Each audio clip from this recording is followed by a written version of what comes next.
यह एक ऐसी ट्रेन है जो जमीन से ऊपर हवा में तैर सकती है। इसकी स्पीड 600 किलोमीटर प्रति घंटा तक पहुंच सकती है, जबकि एक हवाई जहाज की स्पीड लगभग 800 से 900 किलोमीटर प्रति घंटा होती है। यह इंसान की अब तक की सबसे उन्नत टेक्नोलॉजी में से एक है। लेकिन सवाल है, ये इतनी तेज चलती कैसे है? हम सब जानते हैं कि आम ट्रेन पहियों और पटरियों के फ्रिक्शन से चलती है। यही फ्रिक्शन उसे और तेज नहीं होने देता। लेकिन maglev ट्रेन में ऐसा नहीं होता। इसमें पहियों का कोई कांटेक्ट नहीं होता, इसलिए फ्रिक्शन लगभग जीरो हो जाता है और यही वजह है कि यह इतनी तेज चल सकती है। इसका प्रिंसिपल है मैग्नेटिक फोर्स। दुनिया की सबसे तेज maglev ट्रेन में दोनों किनारों पर लिक्विड हीलियम कूलिंग सिस्टम के साथ सुपर कंडक्टिंग मैग्नेट्स लगे होते हैं। सुपर कंडक्टर में रेजिस्टेंस जीरो होता है, इसलिए एक बार करंट फ्लो कराने पर यह बिना एनर्जी लॉस के लगातार मैग्नेटिक फील्ड उत्पन्न करते रहते हैं। इन कॉइल्स से बहुत शक्तिशाली मैग्नेटिक फील्ड बनता है। इसे आप एक स्ट्रॉन्ग मैग्नेट की तरह समझ सकते हैं जो ट्रेन को हवा में तैरा कर रखता है। 4 सुपर कंडक्टिंग मैग्नेट्स को ऑपोजिट डायरेक्शंस में लगाया गया है। अब देखें कि यह ट्रेन को आगे कैसे बढ़ाते हैं। पटरी के दोनों ओर इलेक्ट्रोमैग्नेटिक कॉइल्स लगी होती हैं, जिन्हें प्रोपल्शन कॉइल्स कहा जाता है।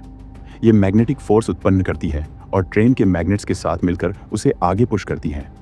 जैसे ही ट्रेन अगले हिस्से में पहुंचती है, कॉइल की करंट डायरेक्शन बदल दी जाती है ताकि ट्रेन को लगातार आगे ही फोर्स मिलता रहे।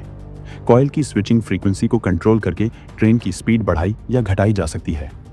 असल में यह पूरा सिस्टम इलेक्ट्रिक मोटर जैसा ही है। फर्क सिर्फ इतना है कि इसमें मोटर के घूमने वाले पार्ट को सीधी पटरी पर फैला दिया गया है, इसलिए इसे लीनियर सिंक्रोनस मोटर कहा जाता है।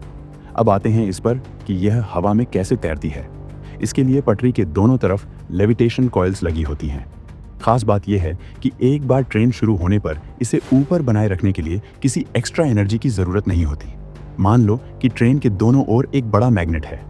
जब यह कॉइल के बीचों बीच होता है तो इंड्यूस्ड वोल्टेज जीरो होता है, यानी कोई एक्स्ट्रा मैग्नेटिक फोर्स नहीं बनता। लेकिन अगर मैग्नेट थोड़ा नीचे खिसक जाए तो नीचे वाली कॉइल में ज्यादा करंट फ्लो हो जाती है। नीचे की कॉइल नॉर्थ पोल और ऊपर की कॉइल साउथ पोल बना देती है। इससे मैग्नेट को ऊपर की तरफ फोर्स मिलता है।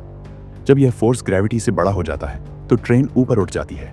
जैसे जैसे ट्रेन की स्पीड बढ़ती है, यह फोर्स भी बढ़ता है और अंततः यह ग्रेविटी के साथ बैलेंस बना लेता है। अब सवाल है, ट्रेन पटरी के बीचों बीच कैसे रहती है और साइड से क्यों नहीं टकराती? इसके लिए इंजीनियर्स ने दोनों ओर गाइडेंस कॉइल्स लगाए हैं। अगर ट्रेन थोड़ी दाईं ओर खिसक जाए तो लेफ्ट और राइट कॉइल्स में करंट का डिफरेंस उत्पन्न हो जाएगा। यह डिफरेंस एक करेक्टिव फोर्स बनाता है जो ट्रेन को फिर से सेंटर में खींच लाता है। यानी इलेक्ट्रोमैग्नेटिक फोर्स की वजह से ट्रेन पर फ्रिक्शन का असर नहीं होता। न सिर्फ इसकी स्पीड बहुत तेज होती है, बल्कि इसमें सफर भी बेहद कंफर्टेबल और शांत होता है।